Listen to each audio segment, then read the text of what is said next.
오늘 말씀을 제가 묵상하면서 아주 오래전에 나왔던 그 기사를 읽게 되었습니다.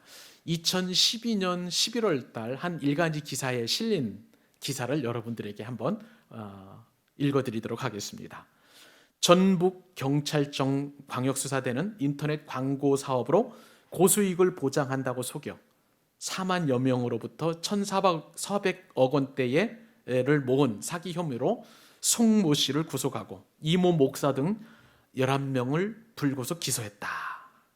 경찰에 따르면 사기꾼 송모 씨는 전국을 돌며 33만 원을 투자하면 한 사람은 그냥 CEO라는 이름으로, 그 다음에 110만 원을 투자하면 대리점이라는 이름으로, 그리고 550만 원을 투자하면 지사라는 그 지위를 부여하고 매일 수당으로 CEO는 3천 원, 그리고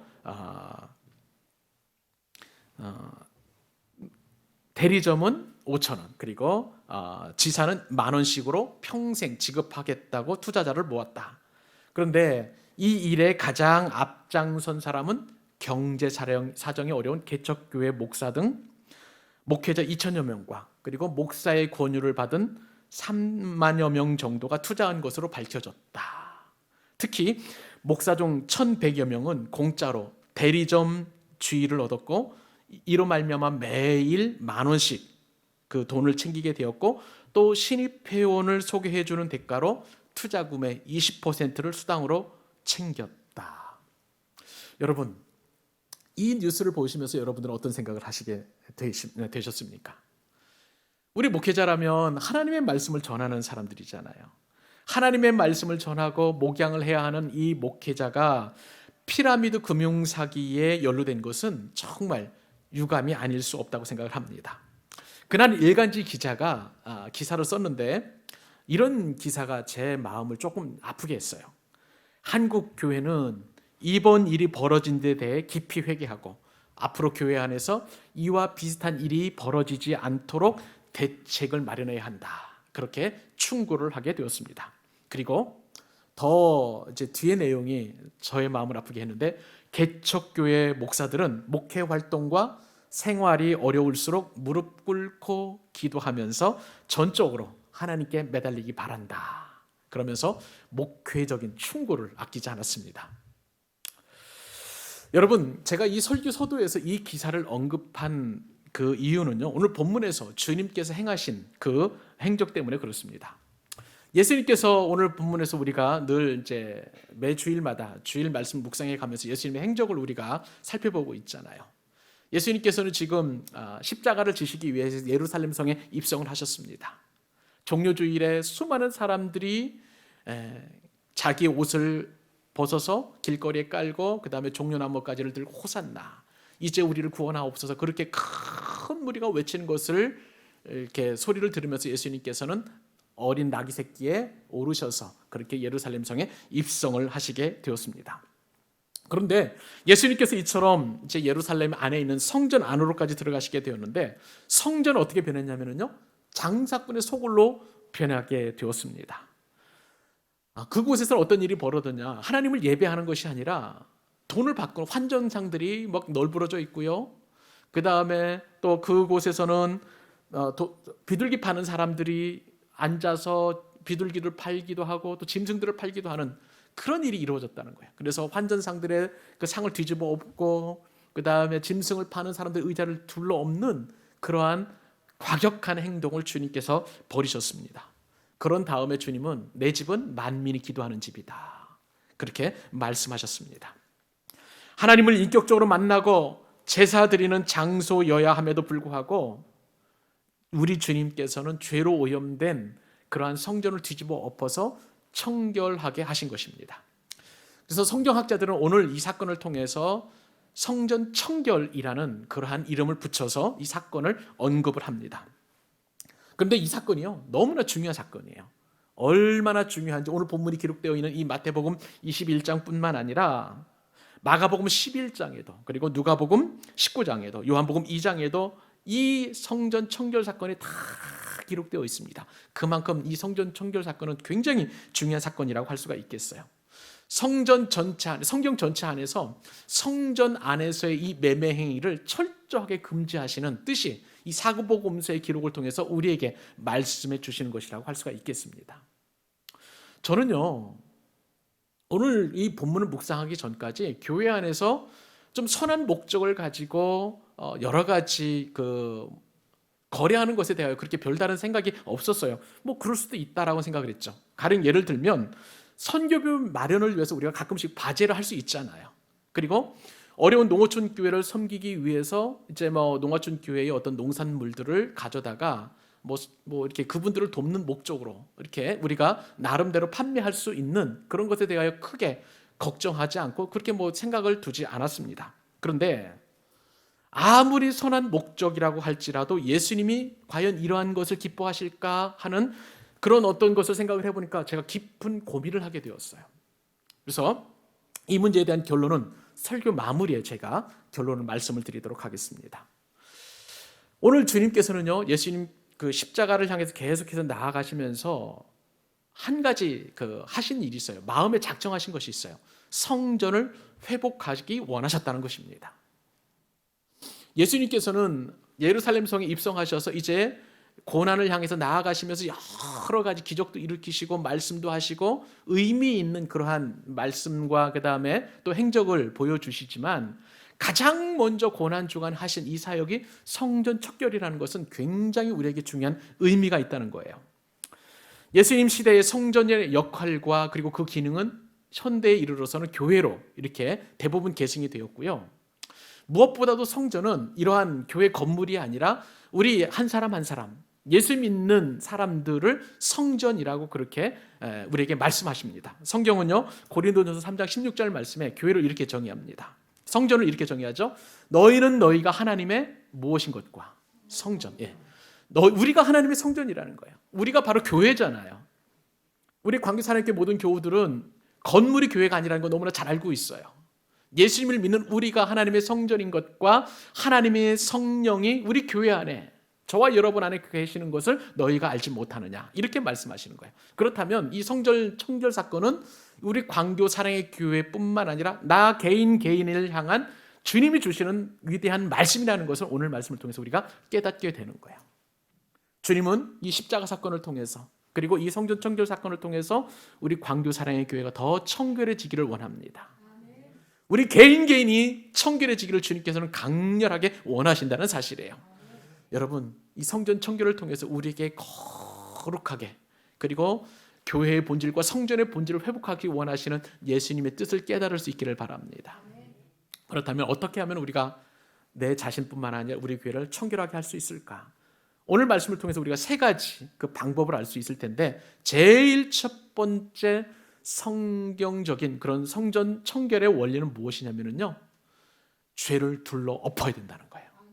예수님께서 매매상들의 상을 다 뒤집어 엎은 것처럼, 둘러 엎은 것처럼, 의자를 둘러 엎은 것처럼 우리의 죄를 둘러 엎는 저와 여러분 되실 수 있기를 바랍니다.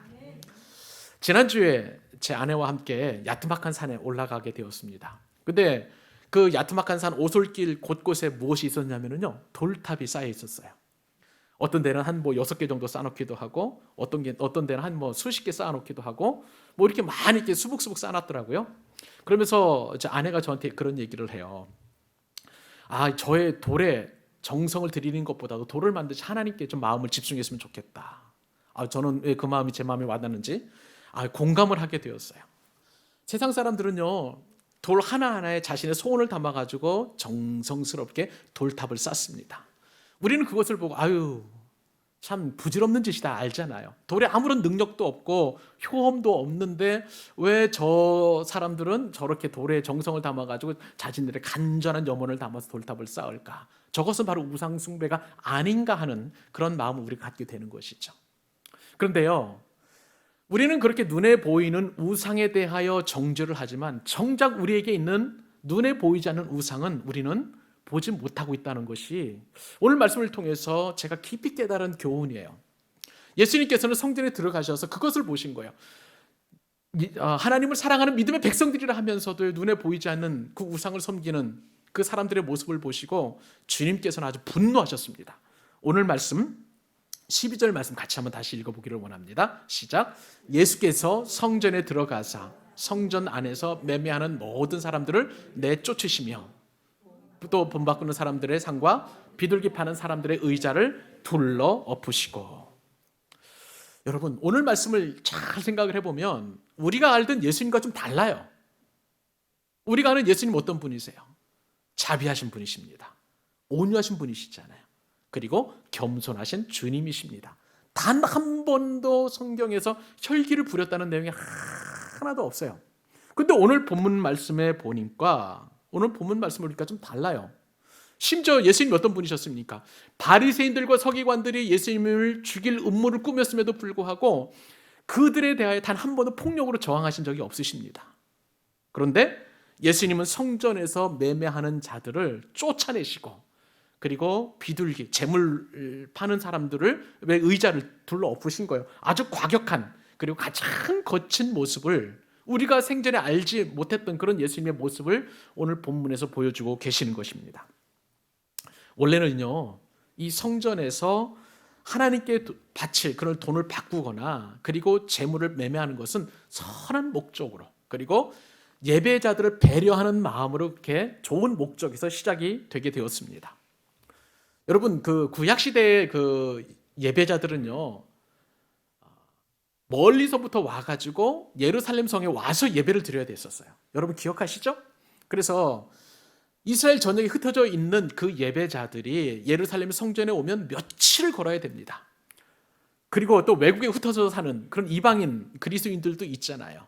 그러니까 헬라파 유대인들이라고 그래서 왜 유대인들이 밖으로 나가서 디아스포라 이렇게 퍼져서 사는 그 사람들이 이제 1년의 절기 때마다 3번씩 와가지고 하나님 앞에 예배하라고 하는 그 율법에 순종하기 위하여 예루살렘 성전에 와서 예배를 드리는 거예요. 근데 여러분 한번 생각을 해보세요. 예배에 드릴 그 제물로 바칠 양이나 뭐 송아지나 아니면 염소를 데리고 온다. 뭐 한 일주일, 열흘 정도 데리고 온다? 그러면은 그 송아지, 염소, 양을 어떻게 먹이는 거예요? 여물을 어떻게 주며 또 그 재물이 뭐 설사 오다가 뭐 이렇게 병이 걸려가지고 뭐 죽는다. 이런 문제들이 많잖아요. 또 이스라엘 전역에서 오는 며칠씩 걸려가지고 오는 그 예배자들도 마찬가지입니다. 그러므로 그들을 배려해서 이제 그들은 이제 돈을 준비해가지고 와서 성전 앞에서 돈을 주고 재물을 사면 그리고 그 재물을 이제 하나님 앞에 드리는 그런 어떤 선한 목적으로 그렇게 돈을 바꾸고 그리고 또 이제 재물을 매매하는 그런 일이 있었다는 것입니다.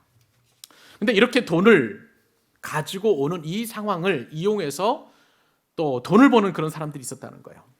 여러분, 말씀을 드린 대로 예배자들은 성전에 올 때 그냥 오지 않습니다. 반드시 재물을 가지고 와야 돼요. 순양이나 순염소나 송아지나 아주 가난한 사람들은 비둘기를 이제 하나님 앞에 드려야 되는 것입니다. 그런데 종교 지도자들은 갖가지 이유를 대가지고요, 예배자들이 데리고 온 그 짐승들을 탈락시키는 거예요.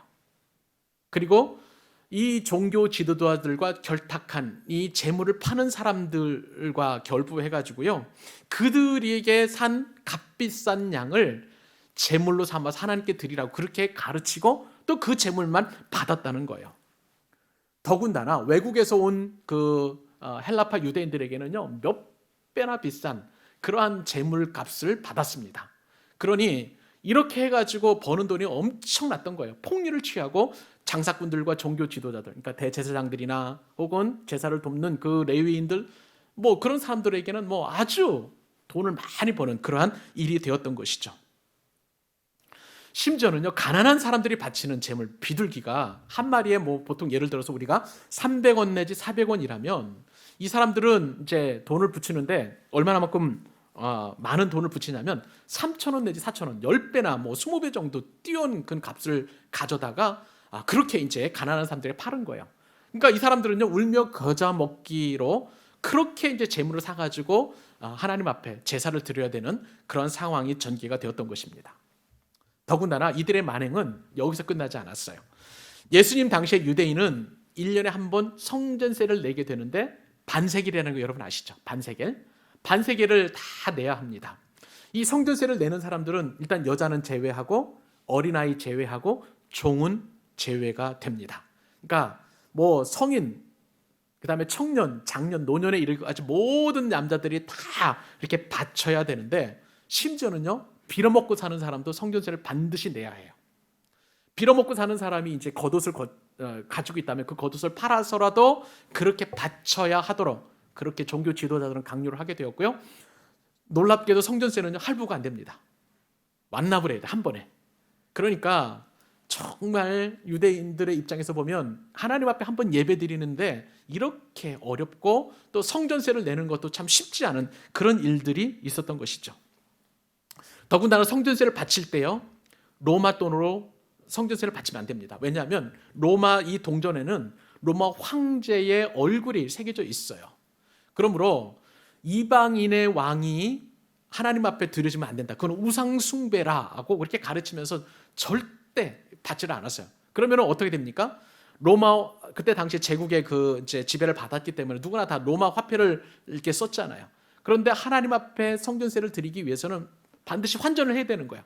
성전 앞에 차려진 그 환전소에서 바꾸어 가지고 그렇게 하나님 앞에 성전세 반세기를 드렸는데, 여기서도 종교 지도자들과 결탁한 이 환정상들이 많은 돈을, 이득을 서로 이렇게 취하는 그런 일들이 벌어지게 된 것입니다. 여러분, 신성해야 될 성전입니다. 아멘이죠? 거룩해야 될 성전입니다. 그런데 예수님 보실 때 이 성전, 신성하고 거룩해야 될 이 성전이 완전히 난장판이 되어버린 거예요. 시장바닥이 되어버린 거예요. 오늘날 교회는 어떨까요? 어느 분에게 들은 말씀입니다. 서울 어느 초대형 교회에는요, 교회를 옮기는 성도들이 참 많다고 그래요. 다른 교회, 작은 교회나 중형 교회 다니다가 이 초대형 교회에 다니는데 특히 사업하는 분들이 많이 그 초대형 교회에 옮긴다고 합니다. 왜냐하면 성도가 많으니까 그곳에서 대형 교회 다니는 그 성도 한 사람에게 물건을 팔면 자신에게 이득이 되니까 그 목적을 가지고 사업의 목적으로 그렇게 교회를 옮기는 분들이 많이 있다는 그런 얘기를 들은 그런 제가 그런 경험이 있습니다. 경건을 이익의 재료로 삼은 것이죠. 근데 오늘 본문에 보니까 경건을 그렇게 이익의 재료로 삼으면 예수님은 결코 용납하지 아니하시고 그 온유하신 주님이 분노하신다는 사실을 오늘 말씀을 통해서 우리에게 말씀해 주고 계시는 것입니다. 그래서 주님께서는 성전에서 매매하는 자들을 다 내어 쫓으셨어요. 채찍을 치셨어요. 그리고 그곳에서 재물을 파는 사람들의 의자를 다 둘러엎으신 그러한 과격한 행동을 주님께서는 보이신 것입니다. 예수님은 성전 청결을 통해서 경건의 경건을 이익의 도구로 삼는 것을 절대 금하시는 그런 예수님의 어미로운 행동을 오늘 우리에게 보여주신 것입니다. 사랑하는 여러분, 우리가 깨어있지 않게 되면 하나님의 성전인 우리 스스로뿐만 아니라 우리 광교 사랑의 교회는 편의와 욕망에 따라서 언제든지 거룩을 잃어버릴 수 있다는 것을 우리는 늘 명심해야 될 줄로 믿습니다. 우리가 성전이라고 말씀을 드렸잖아요. 우리가 성전인 이유가 무엇입니까? 우리의 마음 가운데 예수님을 모셨기 때문이에요. 마음의 가장 중요한 중심에 예수님을 모셨는데 이제는 그 예수님 대신 돈이 들어가 있거나 내지는 부동산이 들어가 있거나 재물이나 아니면 내가 어떤 인정받고 싶은 그런 욕구라든지 요즘 같은 경우는 건강이 아니면 정말 금쪽 같은 내 자식이나 아니면 내 손주가 내 마음 가운데 차지하고 있다면 그것은 눈에 보이지 않은 우상 숭배가 되는 거예요. 여러분, 우리의 우상은 쌓아놓은 돌탑이나 부처상처럼 눈에 보이는 게 아니에요. 우리가 섬기는 우상은 눈에 보이지 않습니다. 그러나 만약에 내 마음의 중심에 내가 가장 예수님보다도 더 사랑하는 그 무엇이 있다면 그것은 바로 우상 숭배인 것입니다. 주님께서는 그런 우상 숭배를 가만두지 아니하시고 둘러엎으신 거예요. 여러분, 혹시 우리들 마음 가운데 그러한 부분이 있다면 이 시간 회개하십시다. 내가 주님보다 더 사랑하는 것은 무엇입니까? 그것을 둘러엎으셔야 합니다. 그것은 주님의 분노를 일으키는 거예요. 사랑하는 여러분, 우리에게 그러한 귀한 마음을 주신 주님을 찬양하고 우리의 마음속에 우상을 태우실 성령님을 기대하고 순전하게 주님으로 충만하게 채워지는 저와 여러분 되실 수 있기를 축복합니다. 성전 청결은 또한 어떻게 할 수 있는 것일까요? 무엇보다도 가장 중요한 본질을 회복하는 것입니다. 이 본질을 회복하는 것이 바로 성전을 청결케 하는 거예요. 여러분, 성전은요, 구약 시대와 예수님 시대에 하나님이 임재하신 거룩한 장소였습니다. 그런데 이 거룩한 성전을 종교 지도자들과 장사꾼들이 난장판을 만들어 버린 거예요. 그런데 성전은 주님이 말씀하시기를 어떻게 정의하셨냐면 만민이 기도하는 집이라고 말씀하십니다. 그리고 상처받고 버림받은 영혼들이 와서 치유받고 구원받아야 할 그런 곳임에도 불구하고 예수님이 보시기에 이 성전은 슬프게도 장사하는 집으로 바뀌어 있었다는 거예요. 주님께서는 이것을 둘러엎으시고 다시 성전의 본질을 회복하시려고 오늘 본문에서 그 거룩한 일을 하시는 것입니다. 자, 13절. 본질이 무엇인지 성전의 본질을 같이 한번 우리 읽어보십시다. 시작. 그들에게 이르시되 기록된 바 내 집은 기도하는 집이라 일컬음을 받으리라 하였거늘 너희는 강도의 소굴을 만드는도다 하시니라. 아멘. 여러분, 예수님 시대에요, 성도는 돈으로 예배 드리는 것에 너무나 익숙해져 있었던 그런 사람들이었습니다. 이로써 기도하는 집이어야 될 그 예수님의 집이 강도의 소굴이 되었다고 주님께서는 지금 한탄하고 계시는 거예요. 여기에서 보면 주님께서 말씀하시는 내 집은 만민이 기도하는 집, 이것은 이사야 선지자가 예언한 것이고요, 강도의 소굴은 예레미야 선지자가 예언한 것이에요. 여러분, 본문 한번 제가 읽어드릴게요. 이사야서 56장 7절입니다. 내가 곧 그들을 나의 성산으로 인도하여 기도하는 내 집에서, 하나님의 집은 어떤 집이라고요? 기도하는 집이에요. 그들을 기쁘게 할 것이며 그들의 번제와 희상을 나의 제단에서 기꺼이 받게 되린, 번제와 희상은 예배예요. 이는 내 집은 만민이 기도하는 집이라 일컬음이 될 것임이라. 만민이라면 이방인까지도 기도하는 집, 이방인도 예배하는 집이다라고 그렇게 이사야 선지자가 예언을 했고, 이것이 바로 성전의 기본 의미입니다. 그런데 예레미야 시대에는 어떻게 변하는지 아세요?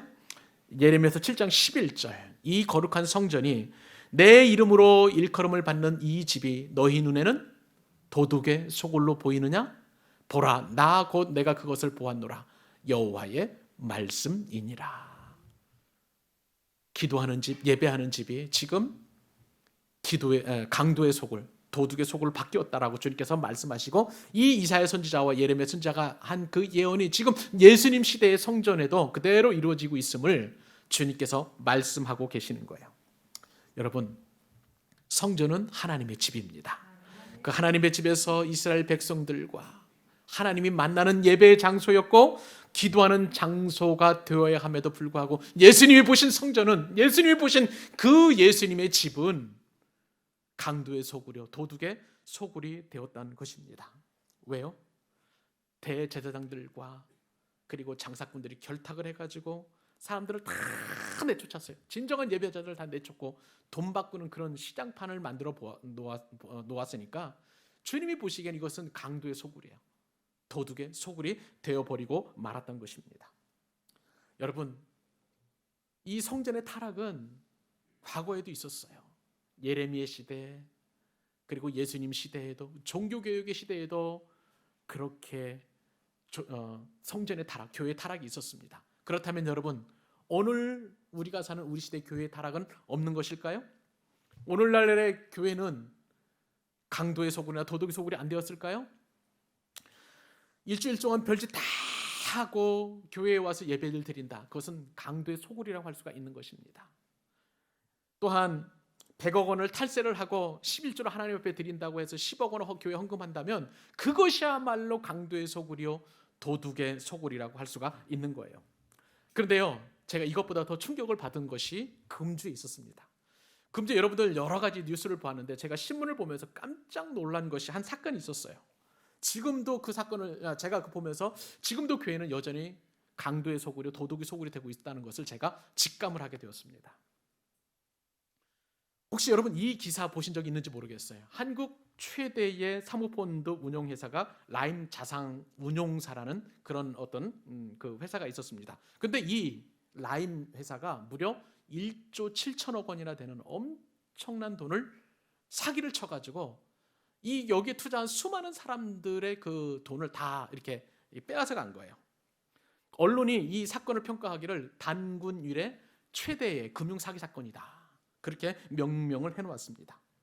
이제 이 사건은 지금 우리가 지금 살아가는 이 시대에 은행 이자가 지금 1% 정도 되잖아요. 1%, 2% 미만이잖아요. 초저금리 시대를 살아가는 그런 상황 속에서 은행과 증권사가 이 사모펀드 상품을 판매하고 고수익을 그렇게 받도록 그렇게 많이 홍보하고 언론에서 대대적으로 홍보를 했거든요. 그렇게 해가지고 이제 판매한 그런 금융 상품인데, 저는 뭐 주식을 안 하니까 이 사모펀드가 뭔지를 못했어요. 그러니까 한자로 보니까 사자는 개인 사자예요. 그리고 모집할 때 모자더라고요. 그러니까 이 사모펀드는 100명 미만의 개개인 그 투자자들을 모으는, 그리고 비공개적으로 이 투자자를 모아가지고 어떤 이제 주식이라든지 펀드, 채권 같은 게 운영하는 그러한 그 상품 이름이 바로 이 사모펀드더라고요. 그런데 이 사모펀드의 라임 사모펀드에 여기에 막 많은 사람들이 달려드는 거예요. 그래서 이 라임 뭐 이렇게 그 회사에 홍보를 해주는데, 금융회사나 증권사나 그리고 상장사, 감독기관, 심지어는 언론도 여기에 공감을 했고, 그리고 청와대나 그리고 정치권까지 다 개입을 해가지고 소액 투자들을 엄청나게 끌어모은 거예요. 그러니까 아까 말씀을 드린 대로 1조 7천억 원 정도의 손해를 끼칠 정도로, 뭐 그게 한 뭐 5조 6조 정도 되는 모양입니다. 그 투자액이. 근데 이 사건의 주범이 김봉현이라는 그런 사람인데, 이 사람이 직함은 스타 모빌리티의 전 회장이었어요. 이 김봉현이라는 사람이 이제 보낸 문자가 언론사에 다 소개가 되게 되었는데, 이 사모펀드의 사기 행각이 드러나기 전에 이제 위기가 있었을 거 아니에요. 그래서 아는 지인이 후배인 것 같습니다. 이제 문자를 보내는데, 그 문자에 어떤 내용이 있었었냐면, 이제 곧 이게 위기가 닥칠 거니까 형 몸 조심하십시오, 아마 그런 어떤 문자를 보냈던 모양입니다. 그랬더니 이 김봉현 전 회장이 어떻게 문자를 보냈냐면, 형이 교회를 왜 다니겠어? 인간의 힘으로 안 되는 일도 주님께 부탁드리고 기도드리면 들어주신다니까, 이렇게 써놨던 거예요. 여러분, 이게 무슨 얘기냐면요, 이 김봉현이라는 사람은 주님을 자신의 문제 해결을, 그리고 돈을 버는 어떤 수단으로 생각을 하고 이렇게 문자를 보낸 것 아니겠습니까? 예수님께서 십자가를 지신 이유가 김봉현 회장이 돈 벌게 하기 위해서 십자가를 지신 이유는 절대 아니지 않는 것을 우리는 알잖아요. 이것을 보면서 예수님의 성전이라고 할 수 있는 우리가 이처럼 돈 때문에 타락하고 있다는 것을 보면서, 이것이 비단 이 사람의 문제뿐만 아니라 우리에게는 없느냐는 거예요. 우리 광교사랑의 교회는 없느냐는 것입니다. 여러분, 예수님께서는요, 예수님 시대 그 성전에 있던 사람들이 스스로 자신의 죄를 보고도 둘러엎지 못하니까 예수님께서는 과격하게 그 죄를 척결하시도록 둘러엎으신 그런 행동을 하신 것을 보게 됩니다. 여러분, 이사야 선지자가 예언한 것처럼 성전은, 그 성전인 우리 광교사랑의 교회와 저와 여러분은 기도하는 집이 되어야 될 줄로 믿습니다. 이것이 우리 교회를 세우신 목적이요, 저와 여러분을 구원하신 예수님의 목적인 거예요. 그런데도 교회의 죄들이 너무나 온갖 더러운 죄들이 가득가득 쌓여 있고, 내 안에 온갖 죄가 따리를 틀고 있다면 여러분 어떻게 되겠습니까? 돈을 좋아하고 악과 음란이 있고 술과 담배를 즐기고 나쁜 생각과 나쁜 가치관을 잔뜩 쌓아놓고 기도하니까 만민이 기도하는 그런 주님의 집임에도 불구하고 우리가 응답을 받지 못하는 것일 수 있다는 거예요. 예나 지금이나 성전인 우리와 교회는 항상 경계해야 될 것이 있습니다. 그것은 다름이 아니라 돈인 거예요. 돈에 대해서 예수님께서는 이렇게 경고하셨습니다. 예전에 우리가 마태복음 6장 24절 상고하면서 이 돈에 대한 것을 한번 주옥 같은 말씀을 들은 적이 있었어요. 그때 주님이 어떤 말씀하셨냐면, 한 사람이 두 주인을 섬기지 못할 것이니 혹 이를 미워하고 저를 사랑하거나 혹 이를 중히 여기고 저를 경히 여김이라. 너희가 하나님과 재물을 겸하여 섬기지 못하느니라. 아멘. 여러분, 우리가 하나님을 사랑한다 하면서도 돈에 대하여 관심을 갖고 돈에 대하여 집중하게 되면, 돈을 미워하지 아니하면 주님께서는 하나님과 이 돈을 겸하여 섬길 수 없다라고 주님께서 분명하게 말씀하신 것이에요. 우리가 하나님을 사랑한다면 우리는 만몬이지민 돈을 미워해야 하는 것입니다. 하나님을 섬기면서도 여전히 돈을 미워하지 않는 자들은 거짓말하는 자다라고 주님께서 경고하고 계시는 거예요. 저와 여러분이 성전임에도 불구하고 우리는 세상을 지배하는 최고 권력자가 돈이라는 것을 인정합니다. 사람들은 다 말합니다. 돈이면 다 된다. 돈이 최고다. 돈이 없으면 아무것도 못한다. 돈 없는 인생은 무의미하고 무가치한 인생이다라고 하는 그 말에 우리는 속고 살고 있는 거예요. 아무리 돈으로 권력도 살 수 있고 인기도 살 수 있고 명예도 살 수 있고 사랑도 살 수 있다고 그렇게 이야기하지만 저와 여러분이 분명하게 직시해야 될 것은 그 돈 배후에 영혼을 도둑질하고 그리고 영혼을 죽이고 영혼을 멸망시키는 마귀가 있다는 사실을 우리는 꼭 인정해야만 하는 것입니다. 여러분, 저와 여러분은 우리 교회에 돈이 몰래 들어와서 영향력을 끼치는 것을 철저하게 배제해야 할 줄로 믿습니다. 우리 교회에서는 절대 이런 말 하지 마십시다. 돈 없으면 장로도 못하고 권사도 못한다. 돈 없으면 목회도 못한다. 그런 말이 우리 교회에서는 등장하지 않았으면 참 좋겠습니다. 우리 교회 주인은 예수님이세요. 절대 돈이 아닌 것입니다. 하나님이 통치하셔야 할 이 교회에 돈이 통치하는 강도의 소굴이 되지 않도록 여러분 우리 깨어서 기도하실 수 있기를 바랍니다. 그것이 바로 본질이에요. 기도하는 집, 하나님을 예배하는 집이 바로 우리 교회이고 저와 여러분이 되어야 되는 거예요. 여러분, 그런데요, 어떻게 하면 우리가 돈의 노예가 되지 않을까? 한 가지 비결을 말씀을 드립니다. 그것은요, 선한 행위를 하는 거예요. 나누는 것입니다. 제가 이번 주에 윤성준 집사님을 만났는데요, 집사님이 가지고 있는 비전을 말씀해 주신 제가 가슴이 뛰었어요. 나누고 싶답니다. 지금 사업하시는 집사님이 나누고 싶은 그런 꿈을 가지고 계시는데, 특히 엄마 아빠가 없는 소년 소녀 가정을 돕고 싶다는 그 마음을 주님께서 집사님에게 주셨다는 거예요. 우리 교회를 통해 집사님의 그 비전이 이루어질 수 있기를 바랍니다. 여러분, 히브리서 13장 16절에는요 교회의 본질을 이렇게 말씀하십니다. 돈의 노예가 되지 않는 것, 나누는 거예요. 베푸는 거예요. 같이 한번 읽어보십시다. 시작. 오직 선을 행함과 서로 나누어 주기를 잊지 말라. 하나님은 이 같은 제사, 이 같은 예배를 기뻐하시느니라. 아멘. 여러분, 나눔이 예배입니다. 베품이 예배인 줄 믿으시기 바랍니다. 우리 교회는 그래서 나누고 베풀고 선교사님들을 돕고 하는 그 일에, 그리고 구제하고 선교하는 일에, 전도하는 일에 우리 교회는 비전과 우선순위를 두고 있는 것 기억하시고 이 본질을 잃어버리지 않기를 간절히 소원합니다. 마지막으로 한 가지, 어떻게 하면 성전을 청결할 수 있을까? 나보다 연약한 사람을 섬기는 거예요. 나보다 약한 사람을 돕는 거예요. 이것이 바로 성전을 청결케 하는 그런 귀한 은혜입니다. 여러분, 성전을 청결케 하면 어떤 축복이 주어지는지 아세요? 보이지 않던 사람이 보입니다. 관심이 없던 사람에게 관심을 갖게 되는 것입니다. 오늘 예수님께서는 성전 청결을 하신 다음에 어떤 사람을 만나신지 아세요? 맹인과 저는 사람들을 만나시고 그들을 고쳐주셨습니다. 그런데 이렇게 성전 청결을 하신 이후에 주님은 새로운 것을 보셨지만, 그러나 성전 청결을 반대했던 사람들은 이것을 보지를 못해요. 오늘 본문 보실래요? 14절로 17절 같이 한번 읽습니다. 넉절 시작.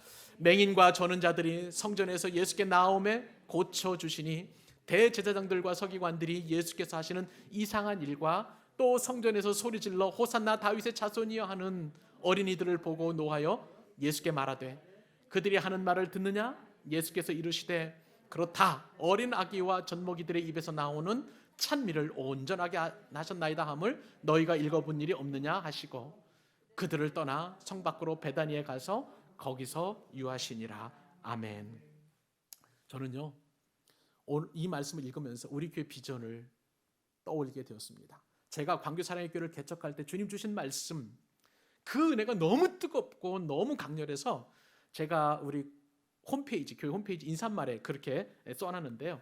여러분, 우리 교회 핵심 가치가 뭐예요? 여기 보면 Everything lives in Jesus. 예수님 안에서 모든 것이 살아나는 거예요.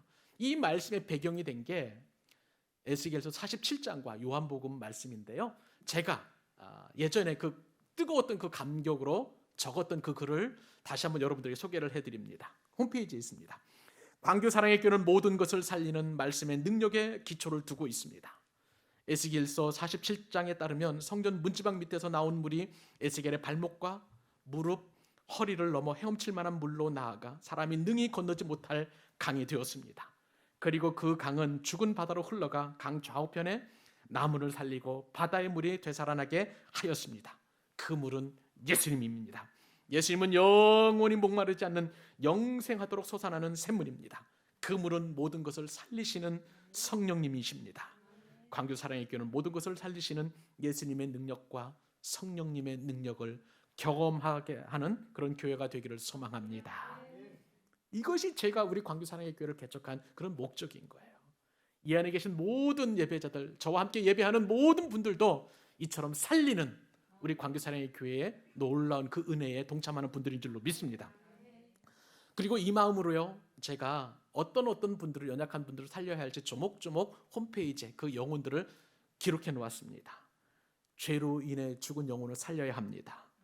피곤한 인생을 살려야 합니다. 관계로 깨어진 관계로 말미암아 괴로운 인생도 살려야 하고요, 앞뒤가 꽉 막힌 환경들도 살려내야 합니다.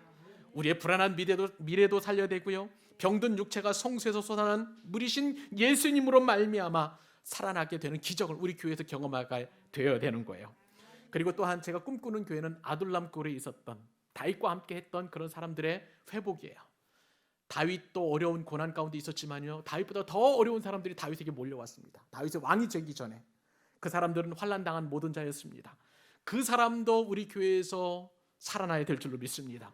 빚진 모든 자들로 다 모든 채무가 결박이 되고 빚이 회복이 되어야 되는 거예요. 마음이 원통한 자들도 우리 교회에 와서 회복되고 살아나야 되는 것입니다. 그리고 저에게 주신 말씀이 로마서 12장 15절이에요.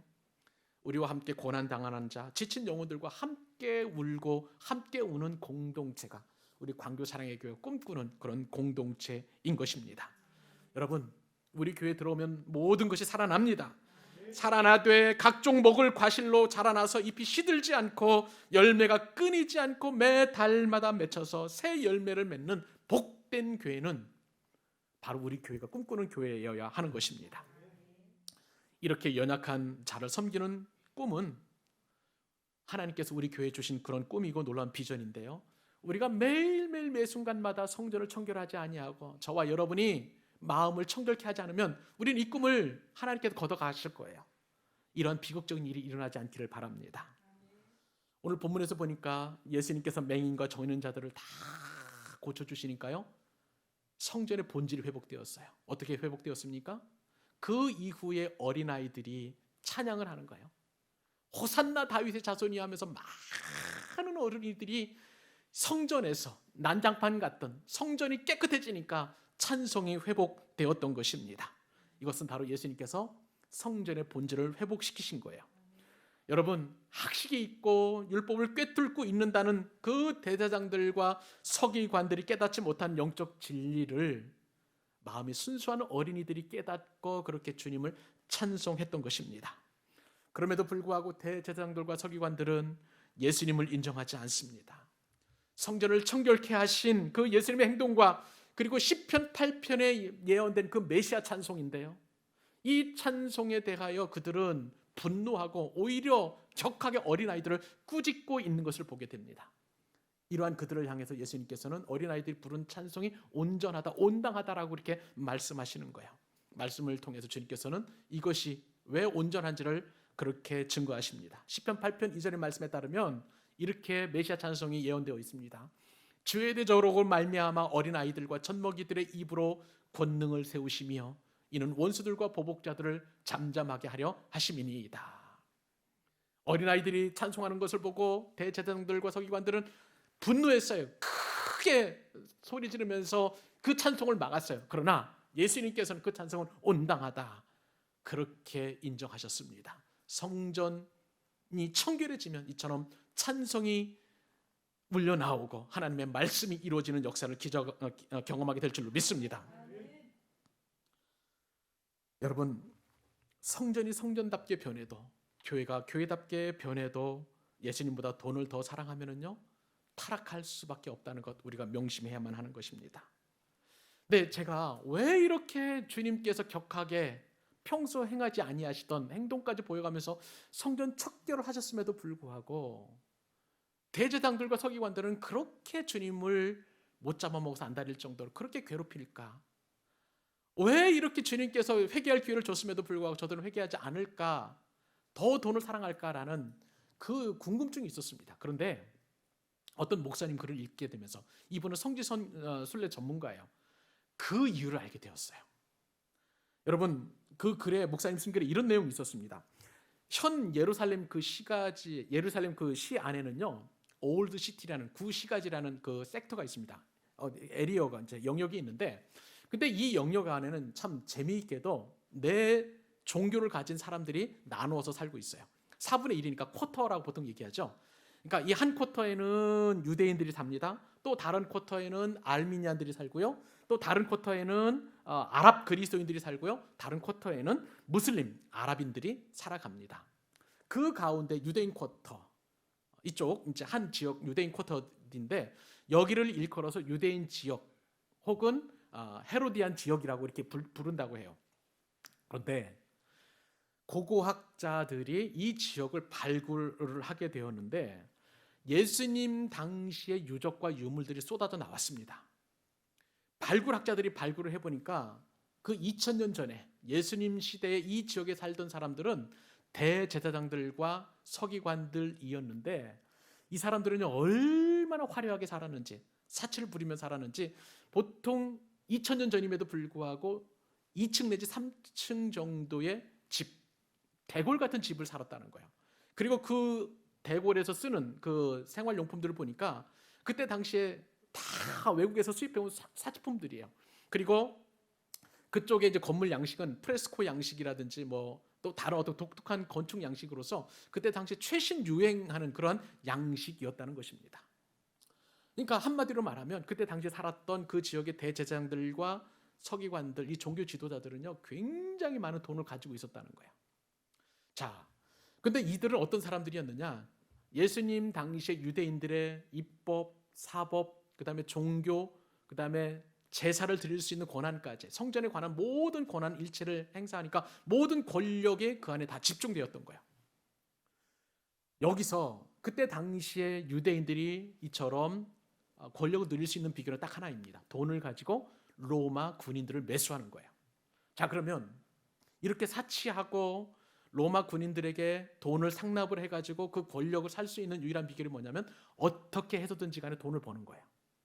그러니까 이 돈을 벌기 위해서 아까 말씀을 드린 것처럼 이 대제사장들과 서기관들은 종교 장사꾼들을 이용해서 폭리를 취하고, 그 돈을 빼앗기지 않기 위해서 어떻게 하든지 간에 그 기득권을 유지하기 위해서 그들은 철저하게 그렇게 일반 백성들을 유린했던 것입니다.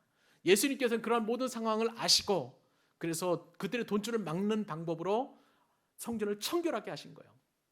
의자를 둘러엎으시고 상을 둘러엎으시고 하셨던 그 일을 하셨던 것입니다. 주님께서는 이처럼 이 행위를 통해서 일말에 마지막 회개할 수 있는 그런 길을 열어주셨습니다. 그러나 대제사장들과 서기관들은 아까 우리가 말씀에서 살펴보았던 것처럼 회개하기는커녕 찬송하고 성전의 본질을 회복했음에도 불구하고 오히려 그것을 불편해하고 그 어린아이들을 나무라고 꾸짖고 분노하는 것을 보게 되는 것입니다. 여러분, 이처럼 회개하지 않으면 어떤 일이 일어나는지 아세요? 주님이 떠나가십니다. 대제사장들과 서기관들을 떠나서 주님께서 오늘 본문에 보니까 어디로 가셨냐면요, 베다니에 가서 하룻밤 주무셨던 거예요. 예루살렘은 주님 보시기에 강도의 소굴이셨습니다. 그래서 주님께서는 이 오염된 강도의 소굴에서 하룻밤도 머물지 아니하시고 베다니에 주무시고 다음 날 다시 예루살렘 성으로 입성하시게 되는 거예요. 그러나 성전 청결은 죄를 벗어버리고 못 보던 것을 보게 되는 축복의 통로인 줄 우리는 믿습니다. 아멘. 이전에 내 권리와 내 돈만 보였다면 이제는 가난하고 그리고 약하고 복음을 위해 헌신하는 주의 종들이 보이고, 그리고 그들을 섬길 수 있게 되는 것이 바로 성전 척결의 축복인 줄로 믿습니다. 여러분들에게 이런 영적인 눈이 열릴 수 있기를 간절히 소원합니다. 이제 말씀을 마무리합니다. 설교 서두에서 제가 여러분들에게 질문을 드렸죠. 과연 교회 안에서 바자회하는 것, 또 다른 그 일을 하는 것, 여러분들 어떻게 생각하십니까? 한국 교회는요, 선교 목적이나 좋은 목적을 가지고 여전도의 회비를 구하고 뭐 이런 것들을 하기 위해서 바제를 많이 엽니다. 목적이 어떻든지 간에 제가 보기에는 형식적으로 볼 때에 그것은 판매 행위를 하고 있는 거예요. 교회에서 이렇게 좋은 물건을 사다가 저렴하게 판면 여러분 손해보는 분들이 있습니다. 이 주변에 사는 상인들이에요. 그죠? 상인들은 손해볼 것입니다. 교회는요, 아무리 작은 일을 할지라도 신중하게 대처하고 그리고 마무리해야 하는 것입니다. 이와 함께 제가 이 말씀을 깊이 묵상해 보면서 우리 교회 재정의 원칙을 좀 이렇게 세워야 되겠다는 그런 결심을 하게 되었습니다. 우리 이 재정은요, 여러분들이 피땀 흘려서 하나님 앞에 바친 헌금이에요. 아멘이죠? 정말 수고해서 드리는 헌금인데, 그런데 이것을 가지고 증권이라든지 펀드를 투자한다든지 아니면 사채 시장을 드나드는 그런 일을 하면 절대로 안 되겠다라는 그런 결심을 하게 되었습니다. 제가 담임 목사로 있는 한 우리 교회 재정은 절대 투자하지 않습니다. 세상적인 방법으로 이렇게 돈거래하지 않을 예정입니다. 그리고 무엇보다도요, 교회 안에서의 상행위는 성경적으로 옳지 않다는 것을 제가 알게 되었습니다. 교회에서 돈거래하는 것은 옳지 않은 거예요. 시장이 아니기 때문에 그렇습니다.